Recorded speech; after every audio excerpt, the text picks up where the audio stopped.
care after death. And very few widows, mothers, and fathers could seek comfort in attending to a loved one's grave in a setting such as this. Jane Deans went to extraordinary lengths to bury her husband, Mark. Lydia Bixby lost several of her sons in the war, and she likely buried none of them. In the midst of her grief about the loss of her sons, Lydia Bixby faced pressing questions about her own survival and that of her remaining dependents. Tearing up Abraham Lincoln's letter of condolence might have been an expression of her politics. She might not have liked Lincoln. She might have resented the war, emancipation. Or it may have been symptomatic of her grief at the loss of her sons. It seems to me that Lincoln understood what modern scholars seem to have forgotten. Right? That is the inability of words to assuage the anguish of bereavement felt by widows, mothers, and fathers. If Bixby expressed her grief in part as anger when she tore up the letter, perhaps it was because she had hoped for a more tangible expression of the state's gratitude, in the form perhaps of a body to bury, money for a funeral, or perhaps more money in state aid. At various times, Lydia Bixby's loss has stood as a surrogate for the nation's. Through her loss and Lincoln's famous words, we at times have sought to make sense of our own grief. Yet, if you go searching for Lydia Bixby, as I did, you will find very little.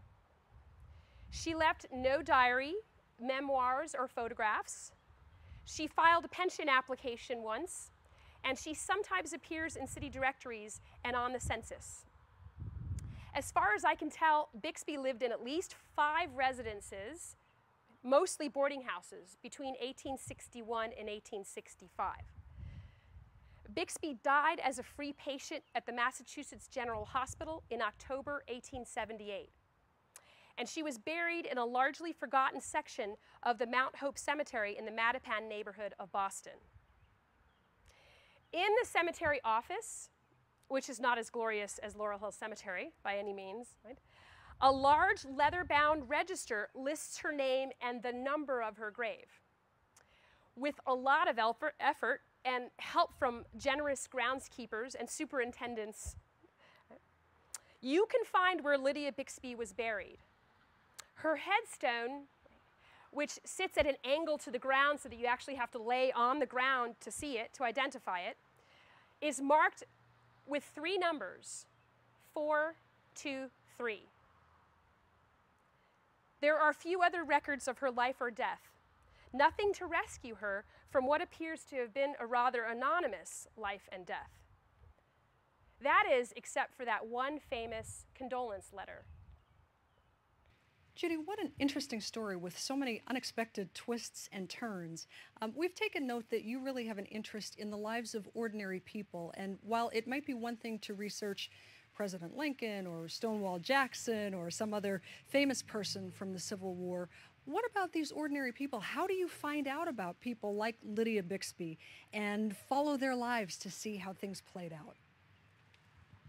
Well, if you're really lucky, you find a lead like like I did with the letter that Lincoln sent to this one woman, which then can open up some potential doors. But you know, we have incredible resources here in the state of Pennsylvania for anybody who's interested in knowing just how the Civil War was lived on the home front, you know, in sort of on a daily level, right, on a daily experience. Because people throughout the state of Pennsylvania sat down and wrote Governor Andrew Curtin letters asking for all sorts of things, right? Asking for a son to be sent home who had enlisted underage, right? Or a husband who had enlisted without his wife's permission, or under an alias. Right? People would write like Jane Deans did when she wanted to bring her husband home for burial. So the governor's letters are really an extraordinary source because people of all sorts of levels of literacy from all places and positions in the state wrote the governor to ask for things, and those are great leads, kind of like this letter that went to Lydia Bixby. These one letter then will introduce you to a person who then you can follow up. You can go to her local census information to find out if you can find her on the census. Find local newspapers to see if you can find anything else about her. Research her husband's regiment to find out his movements and see how that might have affected her. So exploring the lives of average and poor women, working class women, immigrant women, women of color provides you with greater obstacles, I think, greater challenges, but the payoff is great, and you just have to sort of look for all those various needles, right, that you can find needles here or there amidst a lot of haystacks. My question is about Mrs. Bixby. By her going to the governor with the letters, the 5 letters that each son passed away, would she have gotten more money from the state because she lost 5 sons instead of just maybe 1 or 2? No. Lydia Bixby would not have received extra money because she had more sons die. The money that was allocated by the state of Massachusetts was administered by sort of a private group, charity group, and her state aid money would have not increased because she had more sons enlisted. She might have been able to increase it slightly with the dependents she had at home. If she could prove, right, that she was supporting one of these daughters, perhaps, that might have helped her. Or that she was supporting her grandson, the son of one of her sons who died on the battlefield. But unfortunately, her state aid money would have not have increased with the number of sons she sent to fight in the war.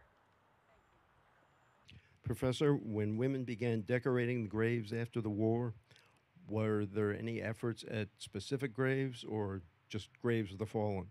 And was the class divide there also? Your question reminds us that after the war, not only did veterans groups sort of take up the responsibility, like the Grand Army of the Republic, of decorating graves, but women's groups did as well, raising money for decorating the graves and also raising money for monuments, for the battlefields.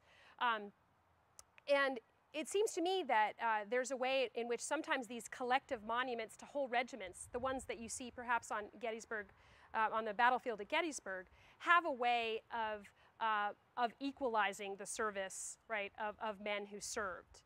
And as I suggested earlier, certainly the national cemeteries, the military cemeteries, right, were very careful about recognizing no class differences in death that existed in life.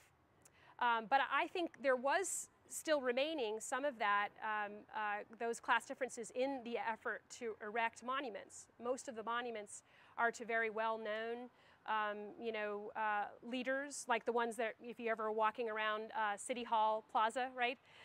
The monuments there to, I think, to Reynolds and to Meade and, to some well-known Civil War officers are certainly, you certainly will find more of those than you find of the sort of simple soldier, but there are some of those as well. So I think there's some ways in some of this monument building and certainly decorating of graves did sort of level out the playing field.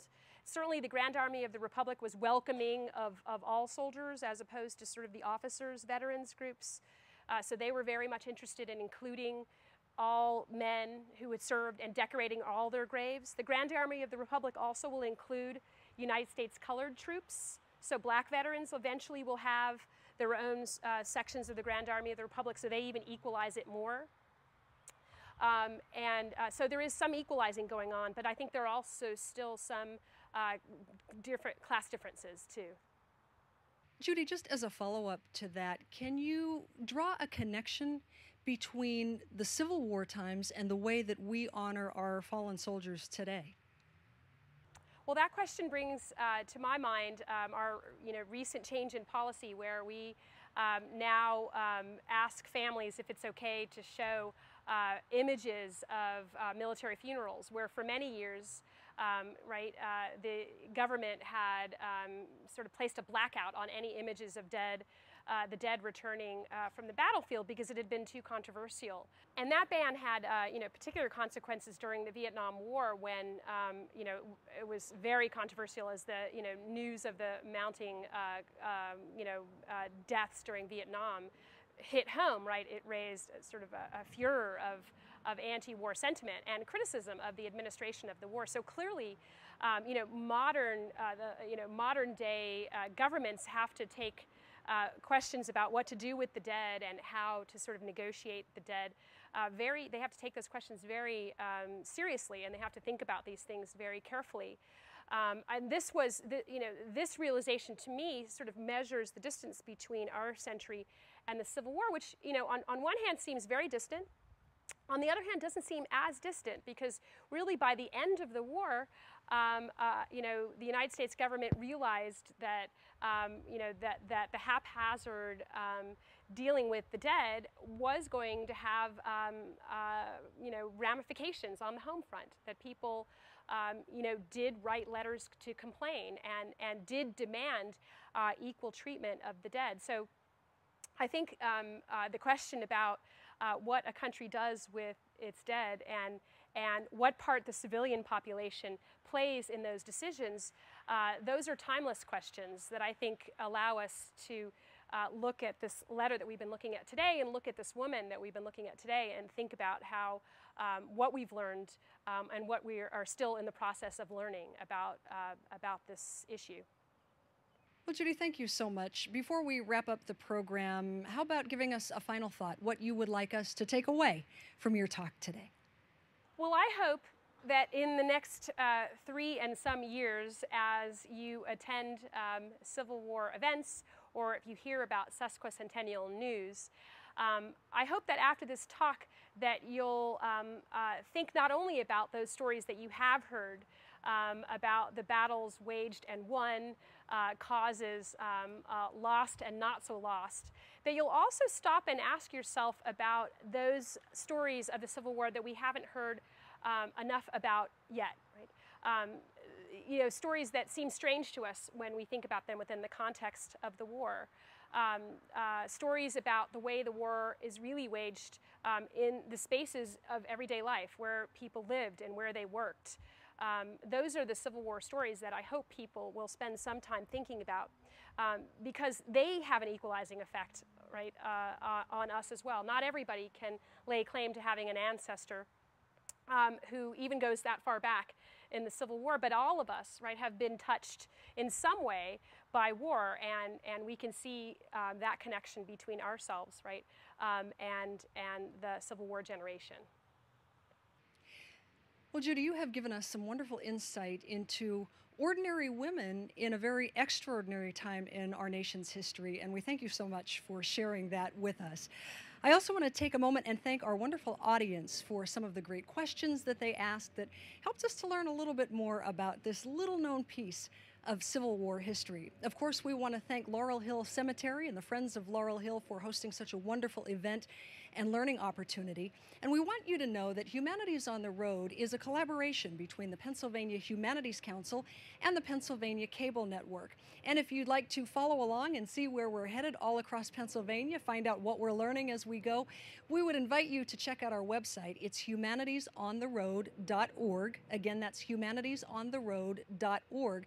There's some great material there. You can find out our broadcast schedule, you can find out where we're going, you can continue the conversation that we started with this program, and there's some very cool bonus material, some nice behind-the-scenes interviews to give you a better sense of what the program is about, so we would encourage you to check out the website. Once again, thank you so much for joining us for a wonderful program. Hope you've enjoyed it. I'm Tracy Matisak. We'll see you next time.